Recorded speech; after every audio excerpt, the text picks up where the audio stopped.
इतिहास लिखा है इसमें, कुछ खास छिपा है इसमें। इतिहास लिखा है इसमें, कुछ खास छिपा है इसमें। मर्यादा है, कोई वादा है, विश्वास रखा है इसमें। सात फेरों से मिला ये तो उपहार है, मेरा श्रृंगार है, मेरा श्रृंगार है, मेरा श्रृंगार है, मेरा श्रृंगार है। मंगलसूत्र, मंगलसूत्र, मंगलसूत्र, मंगलसूत्र, मंगलसूत्र, मंगलसूत्र, मंगलसूत्र।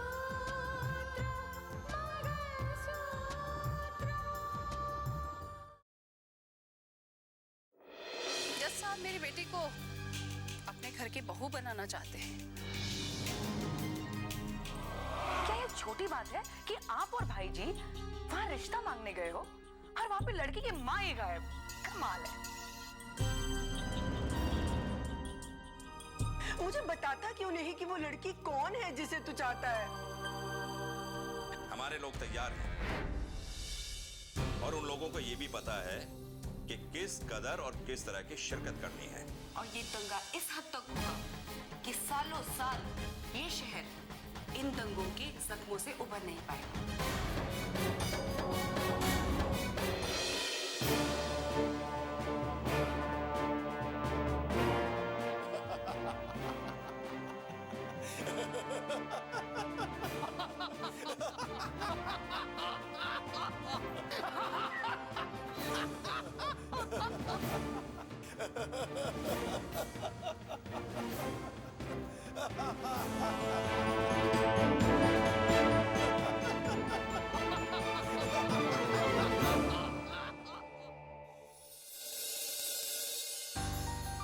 माँ, पापा कहाँ हैं?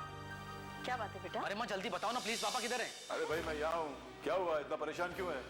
पापा दीदी के जिले में दंगा हो गया है। ये क्या करे? हाँ पता नहीं, कोई रैली निकल रही थी और अचानक दंगा शुरू हो गया। चल कर टीवी ऑन कर चल।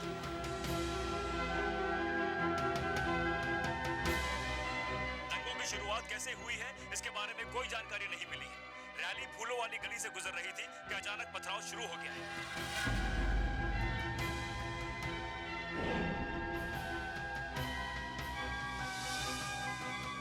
प्रशासन इस दंगे को लेकर पूरी तरह से चौकस हो चुका है। पुलिस फोर्स हर जगह तैनात कर दी गई है। ताजा खबर के अनुसार आदर्श नगर में दंगे शुरू हो गए हैं। वहां कुछ लोगों ने गाड़ियों को और दुकानों को आग लगा दी। इस खबर से ऐसा लगता है कि दंगे बुरी तरह से फैलते जा रहे हैं।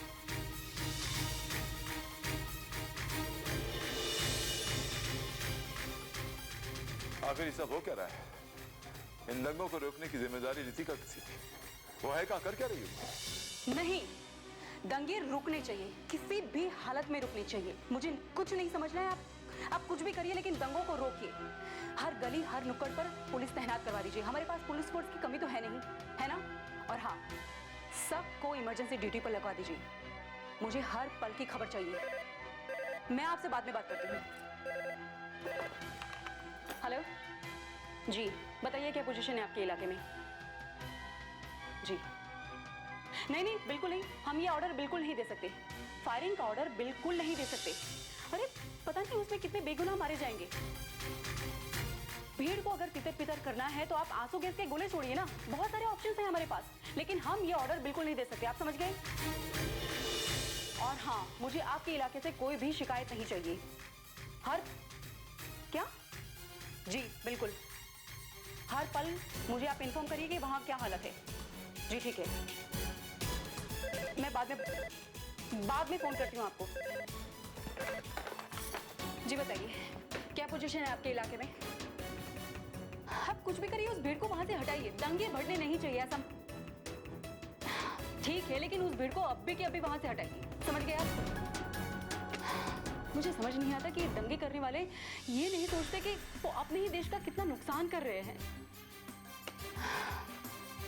एनीवे, आप बताइए कि अब क्या कदम उठाया जा सकता है? ठीक है, आप पूरे इलाके में कर्फ्यू लगवा दीजिए। मैं ऑर्डर जारी करती हूँ, ठीक है? ओके।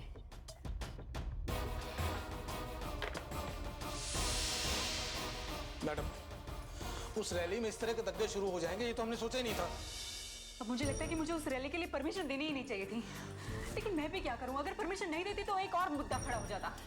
लेकिन मैडम, आपने जो परमिशन दी थी वो तो शांतिपूर्ण रैली के लिए दी थी ना। लेकिन ये जो दंगे शुरू हुए, मुझे लगता है कि इसमें कुछ असामाजिक तत्वों का हाथ है, उनकी साजिश है मैडम। यस, मुझे भी लगता है, आई एम श्योर। मुझे पहले से ही शक था कि ये किसी की साजिश है, कोई इन दंगों को भड़काने की कोशिश कर रहा है। लेकिन अब हमें ये जानना है कि वो कौन है और उसका मकसद क्या है। मैडम, ये सारी बातें तो इंक्वायरी पर सामने आ ही जाएंगी, लेकिन फिलहाल इस दंगे को रोकना बहुत जरूरी है, क्योंकि दंगे में दंगा ही नहीं मैडम, बेगुनाह और मासूम लोग मारे जाते हैं। आई एम श्योर, लेकिन देवेंद्र, हम इस तरह से हाथ पे हाथ धरकर नहीं बैठ सकते। हमको कुछ ना कुछ तो करना पड़ेगा ना।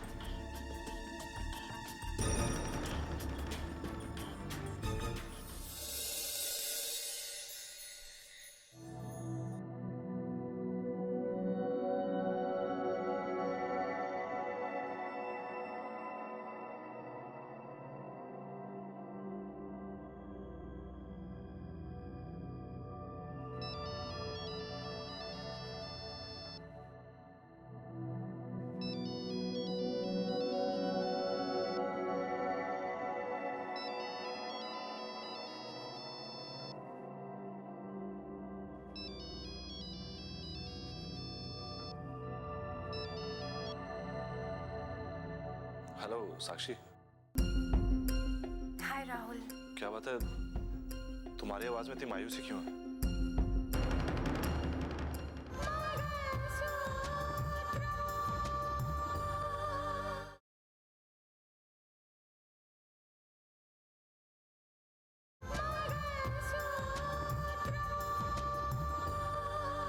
क्या बात है, तुम्हारी आवाज में इतनी मायूसी क्यों है? नहीं, कुछ भी नहीं, ऐसी कोई बात नहीं है। बताओ कैसे फोन किया? साक्षी, क्या बात है, बताओ, तुम्हारी आवाज में इतनी मायूसी क्यों है साक्षी? एक्चुअली राहुल, शहर में हो रहे दंगों को लेकर बहुत परेशान थी। ऐसे दंगे हो रहे कि कंट्रोल में ही नहीं आ रहे, और ज्यादा परेशानी इस बात की है कि दंगों को कंट्रोल करने की जिम्मेदारी रितिका भाभी की है। क्या दंगे शुरू हो गए? हाँ। अच्छा राहुल, मैं तुम्हें बाद में फोन करती हूँ, ओके? बाय। अच्छा सुनो सुनो सुनो, मैंने तुम्हें इसलिए फोन किया था कि मेरे पास माँ का फोन आया था, वो तुमसे मिलना चाह रही थी। क्या? हाँ, मैंने माँ से कह दिया कि तुम खुद उनके पास चली जाओगे, तो कभी भी मौका निकालकर माँ से मिल लाना। आखिर माँ को भी बहू लाने की बहुत जल्दी है। ठीक है, मैं देखती हूँ। देखती हो नहीं, आज या कल जाकर तुम्हें माँ से मिलना ही होगा, समझी? पर राहुल, मैं कैसे मिल पाऊंगी? मैंने अभी अभी तो तुम्हें बताया कि दंगे हो रहे हैं, अब ऐसे माहौल में मैं कैसे जा पाऊंगी? ओह, आई एम सॉरी। ठीक है, लेकिन मौका निकालकर तुम माँ से जरूर मिलाना। हाँ, मैं कोशिश करती हूँ। और अपना ख्याल रखना। बाय। बाय।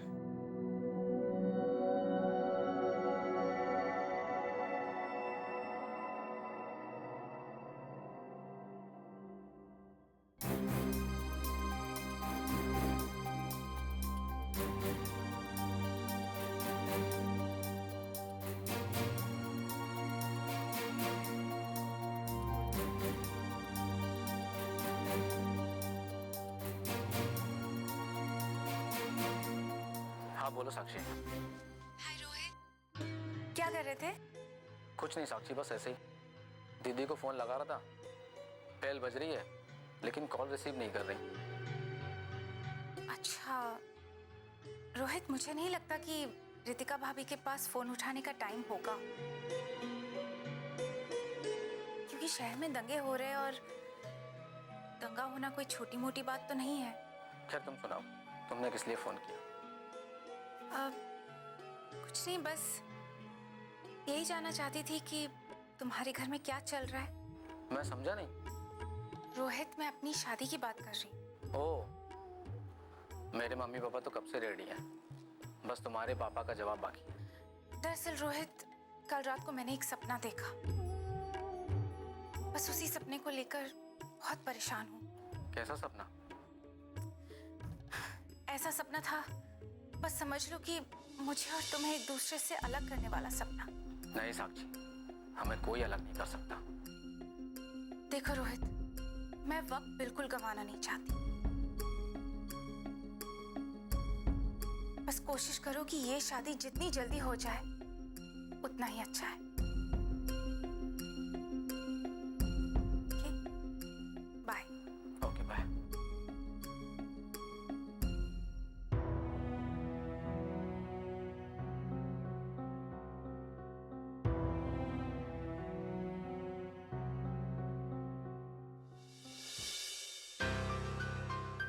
जो आपने मुझे काम दिया था मैंने उसे बखूबी निभाया। नहीं सर नहीं, मैं कभी लापरवाह हो ही नहीं सकता। मैं आपकी बात भूल सकता हूं लेकिन अपने जुनून को कभी नहीं भूल सकता। ठीक है सर, कल बात करेंगे। अर्जुन बेटा,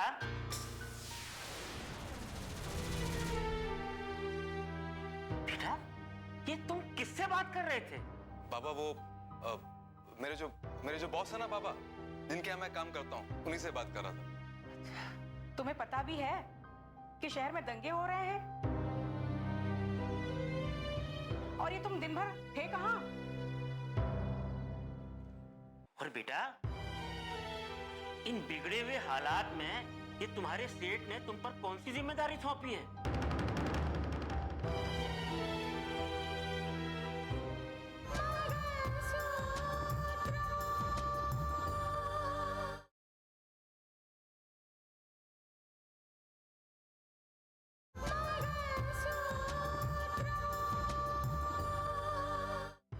इन बिगड़े हुए हालात में ये तुम्हारे सेठ ने तुम पर कौन सी जिम्मेदारी सौंपी है?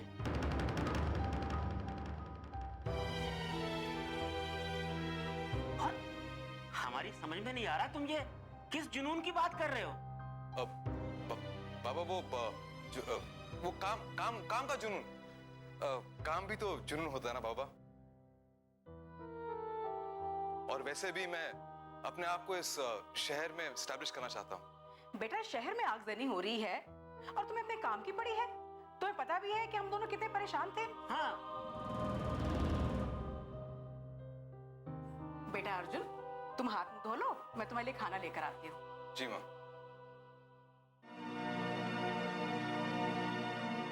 सुनो जी, आप भी बैठ जाओ, आपके लिए भी खाना लेकर आती हूँ।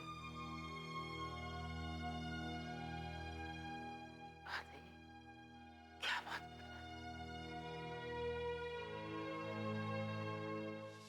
बड़े पापा मुबारक हो। आज सारे न्यूज चैनल्स में हमारा चैनल नंबर 1 है। टीआरपी सबसे हाई है। हर घर में हमारा चैनल ही देखा जा रहा है। हाँ मुझे मालूम है बेटे। और पॉपुलर क्यों नहीं होगा बड़े पापा? हमारे चैनल में दंगे की रियल फुटेज दिखाई जा रही है। बाकी के चैनल्स हमारी कॉपी कर रहे हैं। वो बात तो सही है बेटे, लेकिन मेरी समझ में एक बात नहीं आती कि हमारी टीम दंगों वाली जगह पर देर से पहुंचती है, वहां की तस्वीरें बाद में लेती है, लेकिन वहां की रिपोर्ट और तस्वीरें हमारे पास पहले आ जाती है। वो कौन भेज रहा है हमें? हमारे व्यूअर्स बड़े पापा, हमारे दर्शक। हमारा चैनल इतना पॉपुलर है कि हमारे दर्शक अपने कैमरा से, अपने मोबाइल फोन से दंगों की लाइव फुटेज हमें भेज रहे हैं रिकॉर्ड करके। वो तो ठीक है बेटा, लेकिन दंगा हुआ क्यों और कुछ पता लगा इसके पीछे किसका हाथ है? तो जाता जब ये दंगे होते हैं तो लोग ये सोचते हैं इन दंगों को कैसे बंद किया जाए, और एक बार जब दंगे बंद हो जाते हैं तो सबके लिए जिंदगी आम जैसी होती है, रोज की तरह वैसी हो जाती है। नहीं बड़े पापा, इस बार हकीकत सामने आएगी।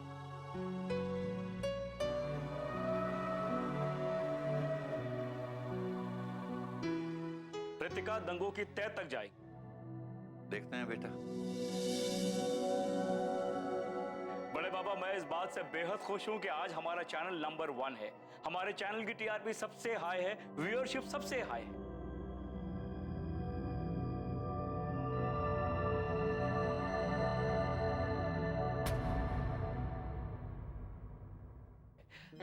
अरे रितिका,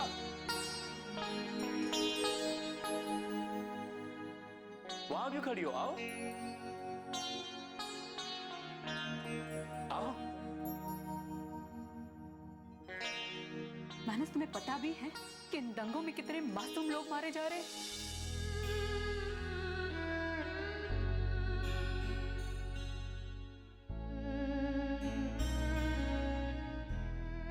कितनी बस्तियां, कितने घर उजड़ रहे हैं। हमारे देश का नुकसान हो रहा है और तुम खुश हो? तुम खुश हो क्योंकि हमारे चैनल की टीआरपी बढ़ रही है, व्यूअरशिप बढ़ रही है।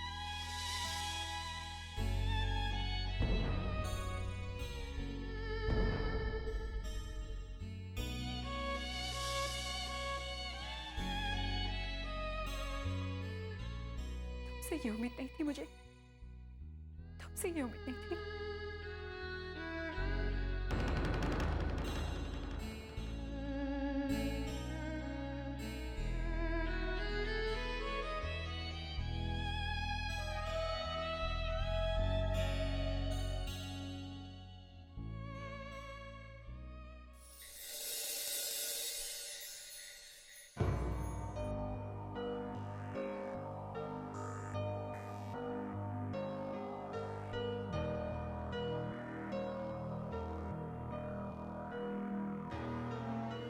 भाई जी आप। हाँ। स्नेहा, मैंने रितिका को फोन किया था ये जानने के लिए कि ये दंगे की सिचुएशन को वो कैसे हैंडल कर रही, लेकिन उसने मेरा फोन ही नहीं उठाया, बल्कि एसएमएस कर दिया मुझे, I'll call you later। अब इसका क्या मतलब? आप खामखा परेशान हो रहे हैं। आपने रितिका को इस काबिल तो बनाया ही है कि वो हर सिचुएशन हैंडल कर सके। स्नेहा, मैं जानता हूँ कि वो एक कलेक्टर है, लेकिन मैंने दुनिया देखी है, इन हालातों से मैं गुजर चुका हूँ। मेरा अपना एक अनुभव है, तजुर्बा है। खैर, क्या बोले, जब बच्चे बड़े हो जाते हैं तो समझते हैं कि माँ बाप जो भी कहते हैं बस सब।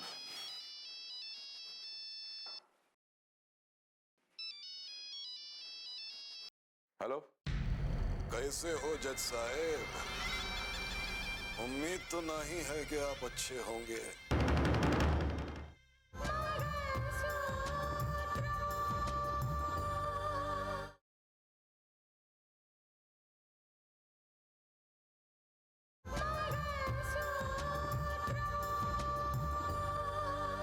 कैसे हो जज साहेब?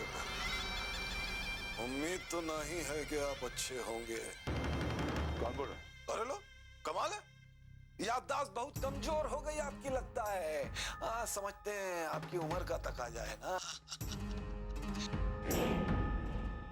अरे गुलशन साहब बोल रहे हैं हम, समाज सेवी गुलशन साहब, जो चाहे जो भी करे समाज सेवा जरूर करता है।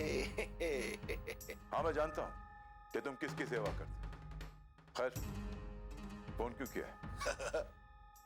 अब इतने समझदार तो आप भी हैं और हम भी, और ये बात आप भी जानते हैं और हम भी, कि हम बेवजह किसी को तकलीफ ना ही न देते हैं। मैं पूछ रहा हूं कि फोन क्यों किया? एगो बात पूछनी थी आपसे। ये रितिका आप ही की बेटी है ना? कौनो मिलावट तो नहीं है? हम भी कहा पूछ रहे हैं, आप ही की तो बेटी है। जज साहब, आपकी बिटिया आपका फोन टैप टूप तो नहीं करवा रही है? वो मेरा फोन टैप क्यों करवाएगी? और हमरा करवा रही है। कान खोल के सुन लीजिए, आज शनिवार है और रितिका का शनि होने जा रहा है, बहुत है खतरनाक। ये क्या अनाप शनाप पक रहे हो तुम? मुद्दे की बात करो, फोन क्यों किया? देखिए, रितिका हमारे सारे फोन टैप करवा रही है। हमें नए नए नंबर से आपको फोन करना पड़ रहा है, पर फोन करना जरूरी भी तो था, क्योंकि आपको ये बताना था कि अब एक नया खेल शुरू हुआ है, जिसे हमने शुरू किया है। हमने किस खेल की बात कर रहे हो तुम? अब वो खेल को समझने के लिए आपको थोड़ा वक्त लग जाएगा जज साहब, वक्त लग जाएगा, पर क्या करें, हमारी आदत ही नहीं है दुश्मन की पीठ पर वार करने की।